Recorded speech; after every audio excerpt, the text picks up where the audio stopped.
Hi friends, morning எழுந்திரிச்சோடனே சாப்பாடு வைக்கிறதுக்காக அரிசியும் பருப்பு சாம்பார் வைக்கலாம்னு சொல்லிட்டு பருப்பு ஊற வச்சுட்டேன். முதல் நாள் நைட்டே வெந்தயம் ஊற வச்சுருக்கேன்.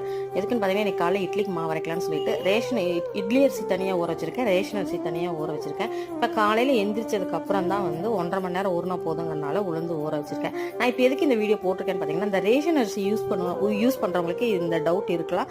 எனக்கு இந்த டவுட் இருக்குது. ரேஷன் அரிசியை நல்லா வெள்ளையாக தண்ணி மாறுற வரைக்கும் ஒரு 5-6 தடவையாவது கழுவணும். ஒவ்வொரு தடவை கழுவும் போதும் பார்த்தீங்கன்னா கொஞ்சம் பெரிய சைஸ் உப்புன மாதிரி அரிசி பிளாஸ்டிக் மாதிரி, அதாவது மிதந்துட்டு வரும். நார்மலாக அரிசி இருக்கிற மாதிரி இல்லாமல் கொஞ்சம் பெரிய சைஸாக உப்பி இருக்கும். இதை ஓவர் நைட் ஊறுறதுனால கண்டிப்பாக மேலே உப்பி வருது. இது எனக்கு ரொம்ப நாள் ஒரு டவுட்டாக இருந்துச்சு, ஒருவேளை பிளாஸ்டிக் ரைஸாக இருக்குமோ அப்படின்னு சொல்லிட்டு. ரேஷன் கடையில் அந்த மாதிரிலாம் போட மாட்டாங்க. இருந்தாலும் பார்த்தீங்கன்னா இந்த மாதிரி வந்துக்கிட்டே தான் இருக்கும். எப்படி தான் க்ளீன் பண்ணி போட்டீங்கனாலும் உங்களுக்கு இந்த டவுட் இருக்கான்னு கமெண்ட் பண்ணுங்க. இது பிளாஸ்டிக் ரைஸ் இல்லைன்னு எனக்கு ஒரு நம்பிக்கை இருக்கு. நான் நம்புறது கரெக்டாக தானு மறக்காம கமெண்ட் பண்ணுங்க. மறக்காம சேனலை